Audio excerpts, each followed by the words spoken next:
Bonjour, voici les prévisions astrologiques pour les personnes nées avec un ascendant Lion. Ascendant Lion dont vous faites partie, je suppose, si vous regardez cette vidéo, ou c'est que vous connaissez quelqu'un qui a cet ascendant, ou bien tout simplement vous vous intéressez à l'astrologie. Donc, les ascendants Lion vont être relativement, comment dirais-je, dynamisés pendant une bonne période de l'année 2020. Mais avant cette période, je crois qu'ils auront quelques efforts à faire pour gérer des situations qui ne sont peut-être pas aussi claires et limpides qu'ils le souhaiteraient, et donc prendre des dispositions et faire preuve en fait d'exigence ici par rapport à eux-mêmes et peut-être aussi par rapport à leur entourage, en tous les cas par rapport à leur situation. Donc si vous êtes ascendant Lion, vous êtes concerné bien sûr. Et ce qui va se passer en premier lieu va être évidemment dirigé plus particulièrement dans certains domaines. Et le domaine en question, je pense principalement, pendant cette année 2019, il est déjà très fort. L'année 2018 a été aussi assez intéressante de ce point de vue-là. C'est la prise de conscience concrète de ce qui doit être fait pour remettre en question certains détails, certains éléments de votre situation, peut-être plus particulièrement sur le plan socio-professionnel, par exemple, qui serait représenté par la maison 6, qui est ici en Capricorne dans votre thème, par rapport à votre ascendant, qui est la première maison, la deuxième est en Vierge, la troisième en Balance, etc., jusqu'à la 6 en Capricorne. Sixième maison, dans laquelle circulent depuis quelque temps Saturne et Pluton. J'en ai déjà parlé dans la vidéo que j'ai faite pour 2019. Si vous ne l'avez pas regardée au sujet de l'ascendant Lion, contactez-moi par le biais du site de l'école Ablas et vous obtiendrez les informations pour les commander. Celles concernant votre ascendant, celles concernant votre signe, je ne sais pas. Si vous ne l'avez pas non plus, il faudrait la commander parce que j'explique beaucoup de choses pour 2019 qui sont relatives à cette conjonction Saturne-Pluton qui devient de plus en plus forte et qui va en fait devenir une source de remise en question concrète en 2020. Saturne, c'est la réalisation concrète et le fait d'assumer les responsabilités, le fait de faire les efforts nécessaires pour que les choses fonctionnent, et Pluton, c'est ce qui doit être en fait abandonné d'une certaine manière. Donc ça veut dire qu'il y a un phénomène de transformation qui se profile à l'horizon de votre vie dans ce secteur maison 6 qui représente le travail, donc ça peut évidemment concerner votre vie professionnelle plus directement, mais également la santé. Jupiter va arriver en Capricorne le 3 décembre. Dans la nuit du 2 au 3 décembre, Jupiter entre en Capricorne. Tout 2019, Jupiter est en Sagittaire et en harmonie avec votre ascendant Lion.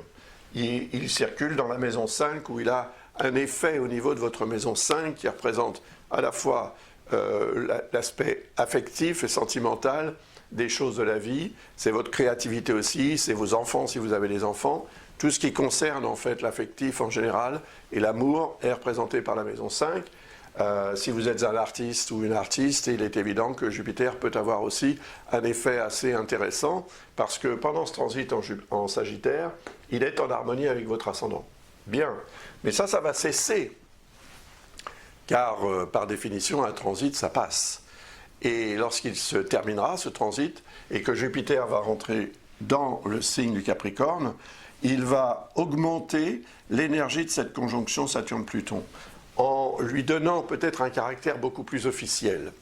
Donc si vous avez évidemment un projet, ou si vous êtes dans une situation qui nécessite certaines remises en question concrètes et officielles, il est fort probable que cela se manifeste de plus en plus fortement à partir du moment où Jupiter sera en Capricorne, c'est-à-dire à partir du début du mois de décembre 2019, et le transit aura un effet jusqu'en 2020. Jusqu'en 2020, jusqu'à la fin de l'année 2020, jusqu'au 18 décembre pour être précis. Donc, étant donné que Jupiter représente votre maison 5, c'est peut-être aussi représentatif d'un apport créatif ou affectif dans votre vie professionnelle, par exemple. C'est aussi relié à ce que certaines personnes autour de vous, et en particulier des personnes chères, qui donc ont une incidence dans votre vie sur le plan affectif ou sentimental, eh bien, il est possible que vous puissiez utiliser l'énergie, la bonne volonté, la disponibilité de cette ou de ces personnes pour améliorer, pour disons, progresser sur le plan peut-être socio-professionnel ou en ce qui concerne votre état de santé général ou l'état de santé de vos affaires, mais cela avec quand même la nécessité de faire preuve d'initiative, plutôt que de vous laisser porter par ce que pourrait, disons, laisser entendre ou laisser croire la situation dans laquelle vous êtes et les espoirs que vous avez. Ces espoirs sont représentés par Neptune, qui représente en fait le rêve, mais également les illusions. Alors, entre le signe du Capricorne et le signe du Lion, il y a ce qu'on appelle un quinconce. Il y en a un également avec le signe des Poissons. Donc, qu'est-ce que le quinconce? C'est un aspect qui représente un degré d'hésitation. En fait, le quinconce représente la tendance qu'on a tous plus ou moins à remettre au lendemain ce qu'on devrait faire le jour même. Donc, ici, vous avez des réalités qui montrent quand même leur visage, leur vrai visage, pas seulement depuis quelques semaines, mais depuis quelques mois, voire peut-être depuis que Saturne est entré en Capricorne, ce qui s'est produit le 21 décembre 2017. Donc ce n'est pas du nouveau. Pluton, lui, est en Capricorne depuis 2008, et son énergie est là quand même progressivement pour imposer effectivement la fin d'une certaine façon de vivre les choses. Alors, ça s'exprime dans le domaine socio-professionnel parce que la maison 6 est concernée, ça s'exprime aussi peut-être par rapport à la santé car la maison 6 représente aussi la santé, ça peut s'exprimer au niveau des animaux domestiques aussi qui sont représentés d'ailleurs par la maison 6, mais la maison 6 c'est votre quotidien. Et on a l'impression que finalement cette conjonction Saturne-Pluton produit une remise en question concrète de votre quotidien. Et cela par rapport au domaine ou dans les domaines que je viens d'évoquer ou par rapport à ces domaines. Donc, lorsque Jupiter arrive en Capricorne, il donne davantage en fait d'emphase, d'énergie et de présence à l'influence de Saturne et à celle de Pluton combinée.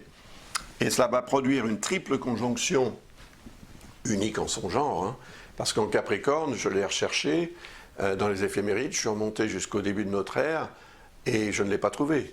Donc ça veut dire qu'elle date depuis plus de 2000 ans. Et la prochaine occurrence se fera attendre encore certainement plus de 2000 ans. Donc ça veut dire qu'il y a quelque chose d'extraordinaire dans cette conjonction qui est en fait sur le plan astronomique un alignement planétaire, car de notre point de vue sur Terre, on verra d'abord Jupiter, puis au-delà de Jupiter on verra Saturne, et au-delà de Saturne on verra Pluton. Et ces trois astres seront alignés.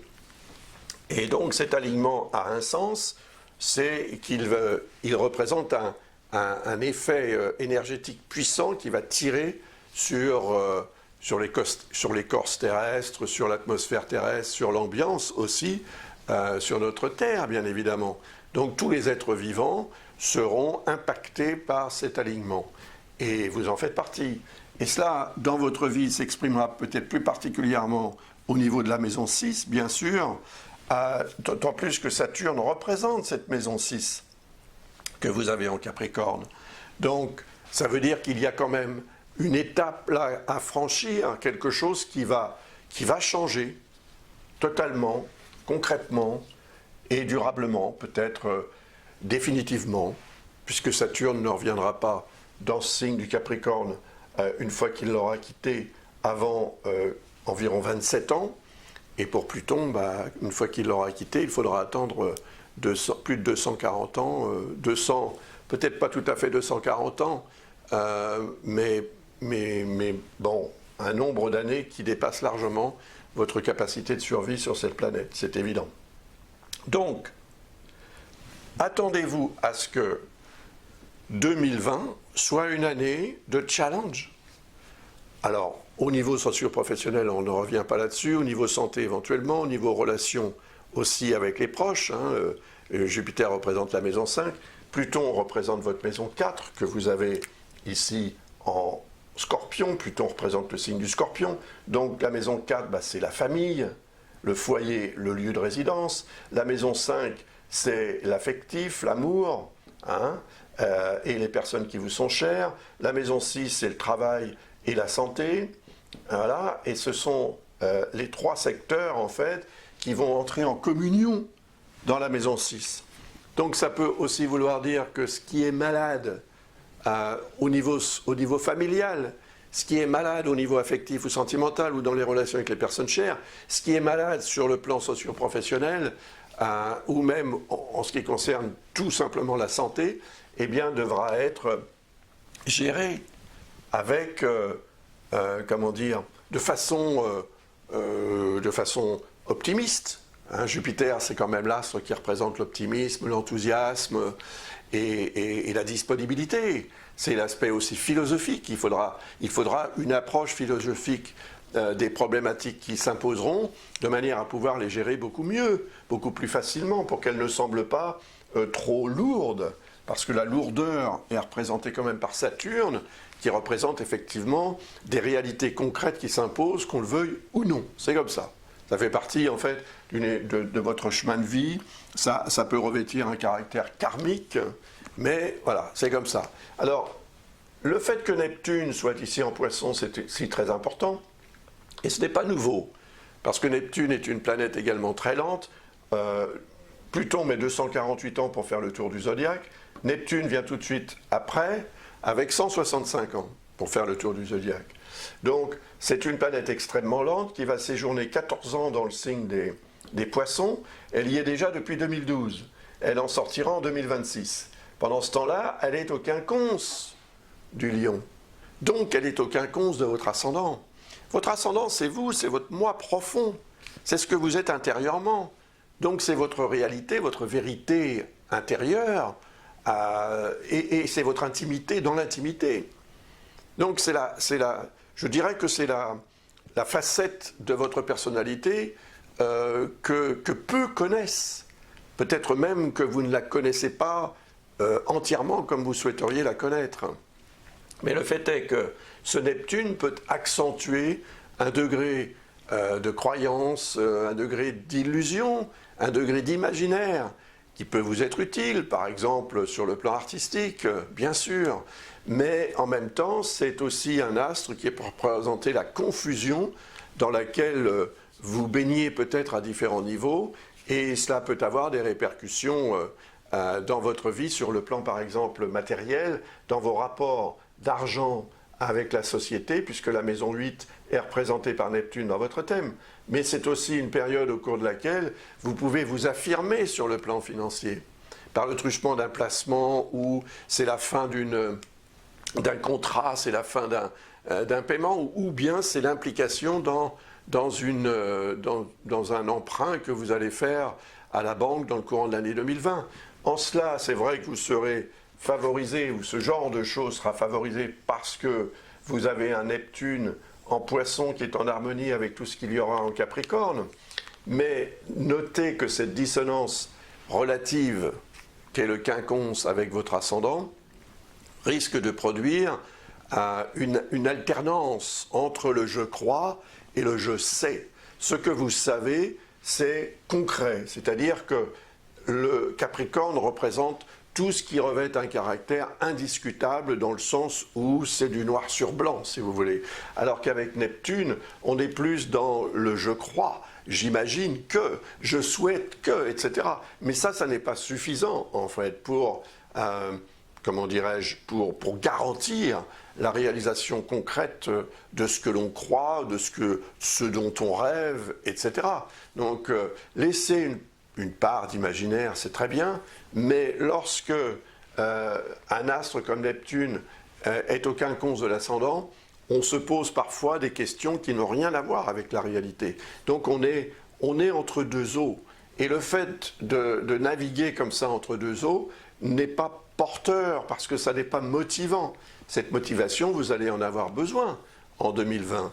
Et en fait, elle va effectivement se manifester. Déjà, au tout début de l'année, par le biais de Mars, qui va transiter en Sagittaire à partir du 4 janvier jusqu'au 17, pas au 12, jusqu'au 17 février.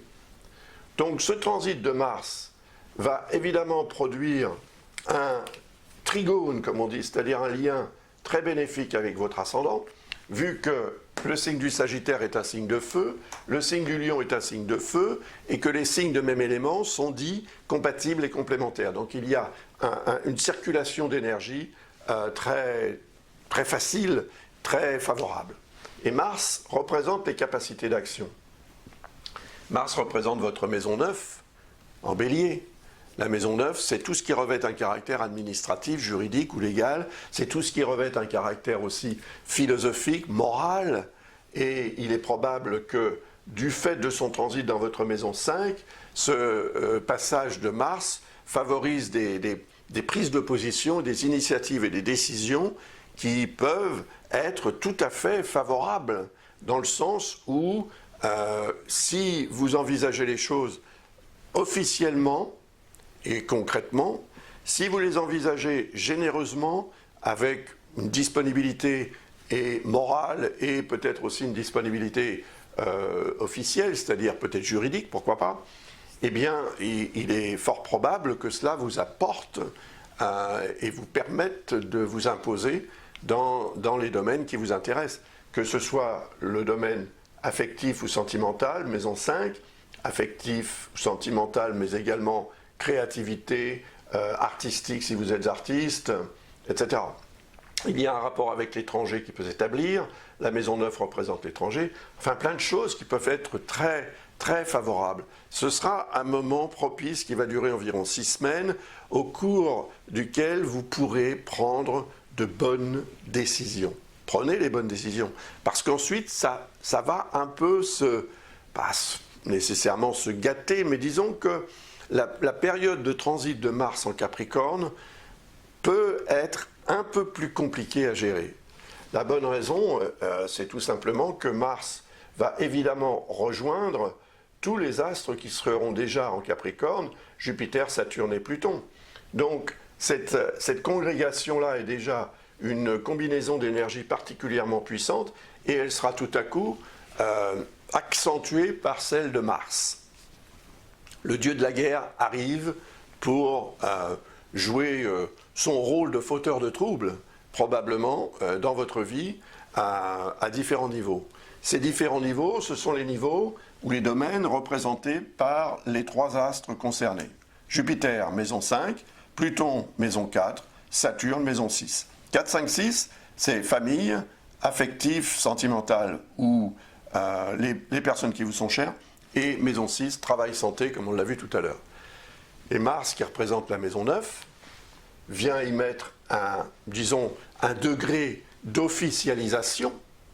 Donc, les perturbations éventuelles qui pourraient émaner de cette conjonction Saturne-Jupiter, Pluton en Capricorne, dans votre maison 6, ou autour de votre maison 6, eh bien, ces perturbations peuvent devenir officielles. C'est-à-dire que vous ne pourrez pas y échapper. C'est-à-dire que vous devrez faire face. Ce sera nécessaire et en plus, la motivation sera là, parce que ce sera nécessaire. Donc ça peut devenir, j'allais dire, une question de survie. Oui, pourquoi pas? D'une certaine manière, ça peut se traduire de cette façon.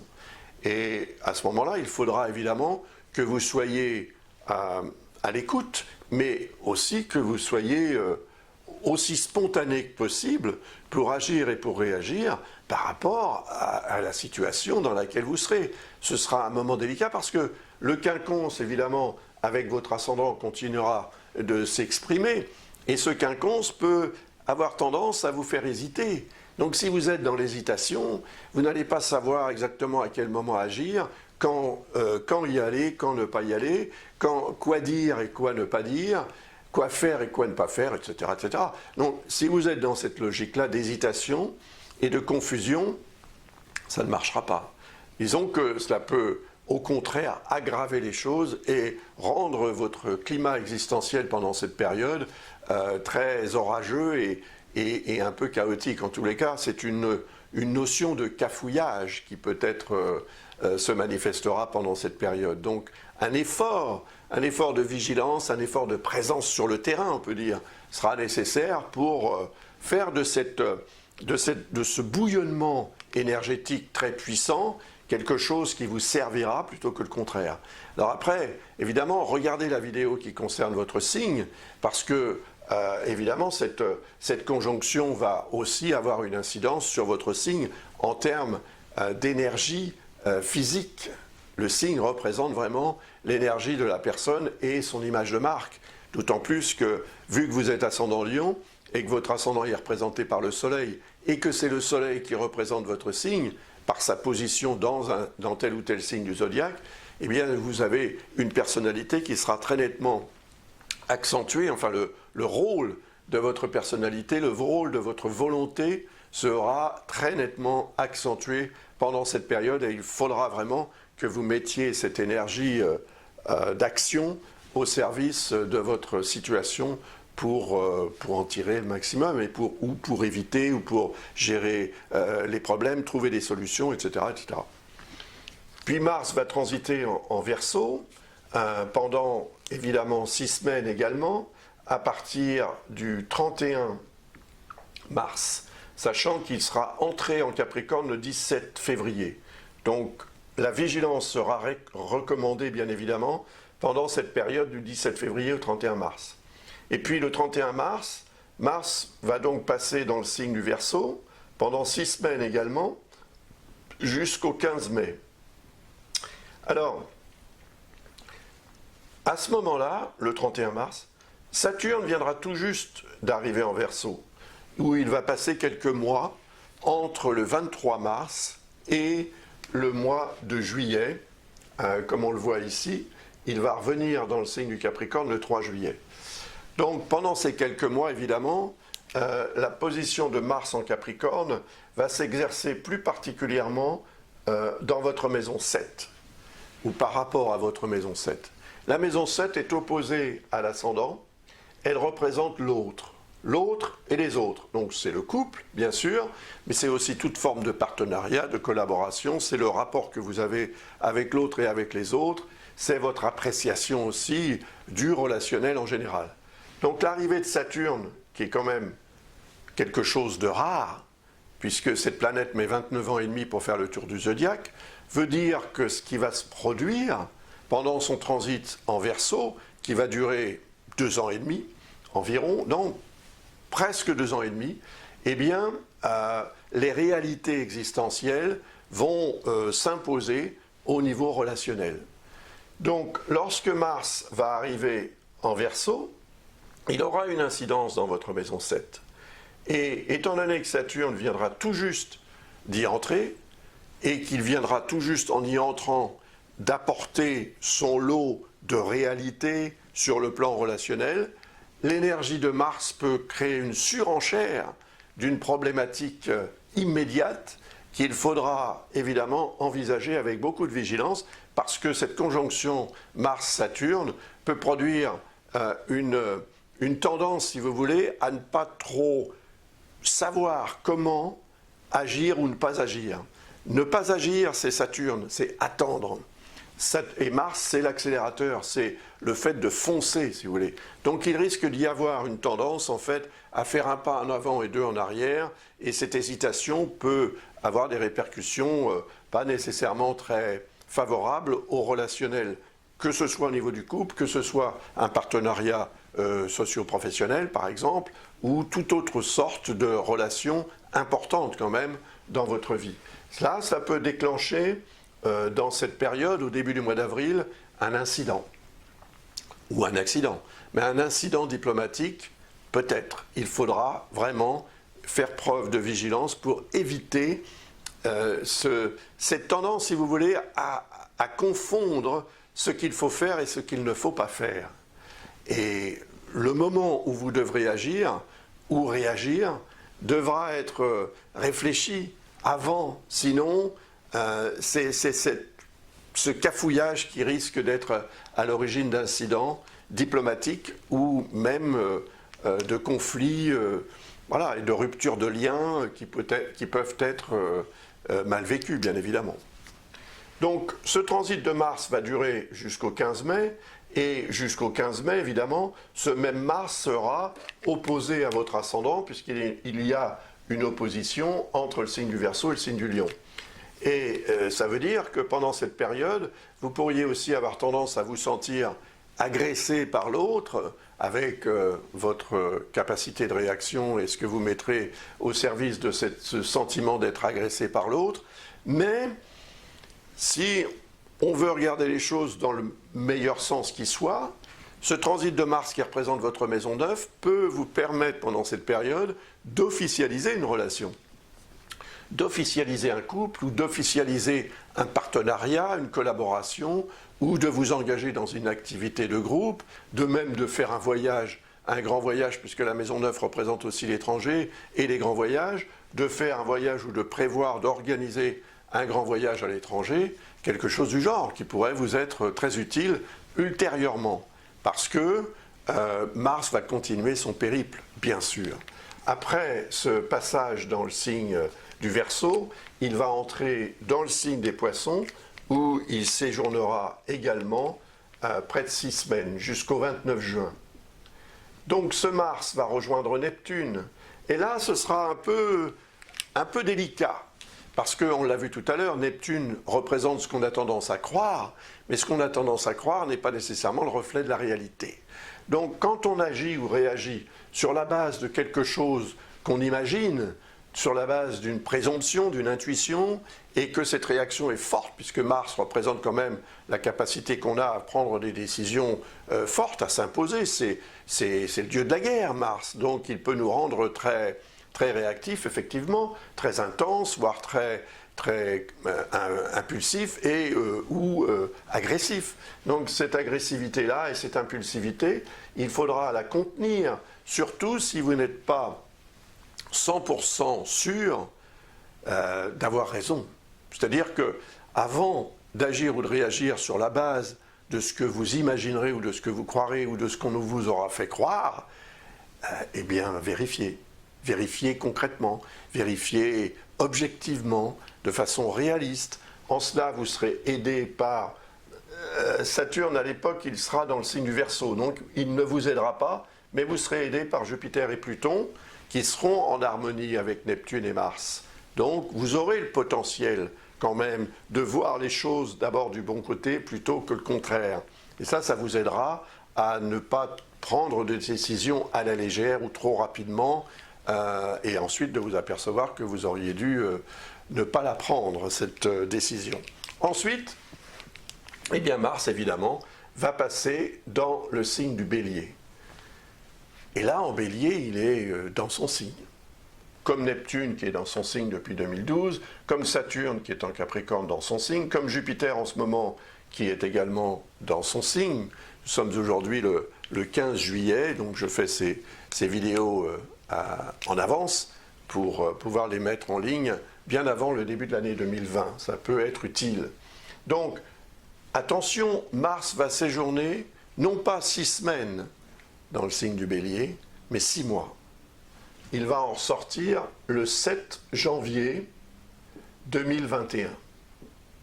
Donc ce long transit de Mars en Bélier formera, et c'est très heureux, hein, un trigone avec votre ascendant. Donc Mars va vous servir de soutien. Mars va vous aider à faire preuve d'initiative, à agir de façon efficace, mieux organisée, sans trop d'impulsivité, en gérant beaucoup mieux les choses. Cela dit, ce Mars ici en Bélier sera en dissonance avec ce qu'il y a en Capricorne. Et c'est représentatif, à mon avis, d'un contexte social, peut-être aussi d'un contexte climatique, météorologique, etc., pas forcément très favorable. Donc il y aura de la tension dans l'air, de l'orage dans l'air, comme on dit. Mais cette position de Mars et ce long transit en Bélier, ayant un effet positif sur votre ascendant, vous permettra de gérer ou de mieux gérer. Je ne veux pas dire que vous allez tout gérer de façon fantastique, parce qu'il y a quand même d'autres éléments qui entrent en ligne de compte, et selon votre situation, ça peut être plus ou moins complexe, ou ça peut être très facile, ce que je vous souhaite. Mais le fait est que ce Mars en Bélier dans son signe est très puissant, et que c'est la puissance, en fait, quelque part, ça veut dire que c'est la puissance des armes que vous possédez, qui sont à votre disposition, et que vous savez utiliser, qui sera à l'origine aussi de certains succès très, très intéressants, et qui auront des répercussions à très long terme, et bien au-delà de la fin de ce transit ici. Mars représente votre maison 9. Ça peut indiquer évidemment un lien important pendant cette période avec l'étranger. Ça peut favoriser les études aussi, la maison 9 représente cela. Ça favorise également les démarches administratives, juridiques ou légales, tout ce qui peut revêtir un caractère officiel. Ça améliore aussi votre approche philosophique des situations et des choses de la vie. Donc, ça n'a que de bonnes choses à vous offrir et à vous permettre pendant cette période, indépendamment de ce qui peut se passer par ailleurs, ou de ce qui aura pu se passer ou aurait pu se passer par ailleurs. Ça veut dire que les 6 premiers mois de cette année 2020 peuvent être effectivement un peu compliqués, mais que les 6 derniers mois seront beaucoup plus motivants de façon positive. Et ça veut dire que vous aurez davantage de possibilités d'obtenir satisfaction, que ce soit parce que vous gérez des problèmes ou que vous gérez une entreprise, que vous gérez une situation, une relation, etc. Peu importe. Le fait est que ce Mars en harmonie avec votre ascendant va dynamiser votre moi intime et profond pour qu'il se mette en avant. Et en se mettant en avant, il va dynamiser l'énergie solaire qui est l'énergie du lion, hein, puisque vous êtes ascendant lion, et il dynamisera par extension l'énergie de votre signe, quel qu'il soit. Alors si vous êtes bélier ascendant lion, évidemment, c'est encore plus fort. Il est évident que cette période-là peut être marquée par une réussite extraordinaire, dans le sens où ce Mars qui est votre planète, si vous êtes bélier ascendant lion, va vous donner énormément de force et de motivation pour aller de l'avant. Voilà. Et vous irez probablement de l'avant. L'étranger peut être évidemment aussi une source de satisfaction, les études, les résultats des études et les démarches administratives, juridiques ou légales, tout ce qui revêt un caractère officiel sera dynamisé. Que vous soyez d'ailleurs né sous le signe du bélier ou pas, bien évidemment. Mais disons que pour les natifs du bélier ou les natifs du sagittaire ascendant lion, évidemment, c'est le grand triangle de feu qui sera à l'origine de cette augmentation de l'énergie positive qui vous sera utile pour gérer les problèmes, pour les régler même, et pour vous trouver dans une situation tout à fait honorable et sympathique et agréable, prometteuse, etc., etc. La motivation, c'est quand même quelque chose qui est c'est l'ingrédient essentiel de cette cuisine existentielle qu'on essaye de faire tous les jours pour manger à sa faim, mais aussi pour en profiter au maximum, de la meilleure façon qu'il soit, encore une fois. Voilà, et tout cela va vous être très favorable. Donc c'est vraiment les 6 derniers mois de l'année qui seront les plus marquants, intéressants et importants. Mais attention, parce que le début de l'année 2021, et j'en parlerai évidemment quand je ferai les prévisions pour 2021, le début de l'année 2021 risque d'être un moment délicat. Je ne vous dis pas pourquoi. Il s'agit évidemment de configurations astrales qui vont se manifester et qui auront un effet quelque peu déstabilisant sur l'énergie du signe du Lion et donc de votre ascendant. Mais si vous voulez en savoir plus à ce sujet, bien sûr, je suis à votre disposition. Visitez le site de l'école Ablas, hein, l'adresse est ici, ablas-astrologie.com, et c'est avec plaisir que je répondrai à votre attente. Vous trouverez les liens et les informations nécessaires pour demander soit une analyse approfondie, soit vous posez simplement une question et je vous répondrai dans les meilleurs délais comme indiqué sur le site. On va terminer avec le transit de Vénus. Vénus va transiter le signe du Lion entre le 7 septembre et le 3 octobre. 7 septembre, 3 octobre, Vénus dans l'ascendant.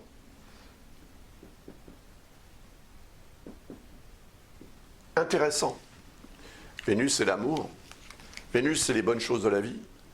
Donc, il est fort probable que pendant cette période, vous vous sentiez mieux, globalement. Vénus aura un effet aussi sur votre fort intérieur, en faisant peut-être ressortir vos meilleures qualités, la créativité et le charme, tout ce qui peut être relié aussi à ce qu'on tire du charisme. Le charisme est augmenté, la vibration personnelle, donc vous serez certainement plus attractive ou attractif, plus magnétique également. Donc tout cela peut être très, très porteur de satisfaction. Si vous avez une démarche à faire ou un projet à initialiser, je suggère que vous le fassiez pendant le transit de Vénus, soit dans votre signe, et là je vous en aurai parlé si vous avez regardé la vidéo qui concerne votre signe, telle ou telle période de transit de Vénus dans votre signe sera une période propice et porteuse d'amélioration également, et puis il y aura celle-ci, le transit de Vénus dans votre ascendant. Étant donné que l'ascendant représente plutôt votre vie intime, c'est certainement dans ce secteur de votre vie que Vénus agira au mieux. Mais il n'empêche que votre énergie de fond, celle qui est représentée par votre ascendant, se transmet et se transfère dans ce que vous êtes dans la société à l'extérieur. Ça n'est pas que dans votre intimité que cela se manifestera, mais ça se manifestera certainement dans votre intimité. Donc c'est un degré de créativité aussi qui sera accentué. Si vous êtes artiste, ça vous aidera énormément, mais que vous soyez ou non artiste, la créativité c'est toujours utile. Et en plus, Vénus représente aussi, comment dirais-je, l'approche bienveillante des choses de la vie. Et pour cette raison, vous serez aussi mieux perçu par votre entourage, aussi bien dans votre vie intime que d'une autre façon dans votre vie sociale. Voilà. Donc, cette période peut être choisie pour prendre certaines décisions ou pour peut-être solliciter certains privilèges, certains avantages ou une faveur de quelqu'un de votre entourage, quel qu'il soit, hein, qu'il s'agisse de quelqu'un de votre entourage proche ou moins proche. Vénus représente votre maison 10, le milieu du ciel, c'est-à-dire votre situation, votre statut, vos rapports avec l'autorité, la hiérarchie, etc.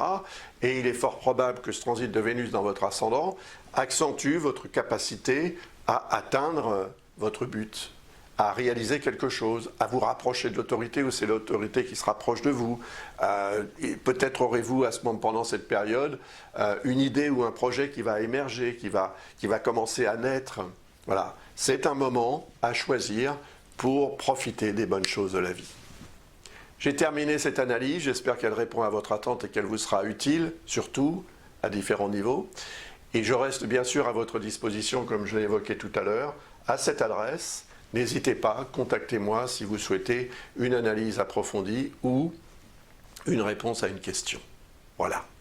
Avec un peu d'avance, beaucoup d'avance même, nous sommes aujourd'hui, je le répète, le 15 juillet, je vous souhaite une belle année 2020. Attention, elle sera marquée par des challenges, mais en même temps aussi par un fort potentiel de réussite. Profitez-en.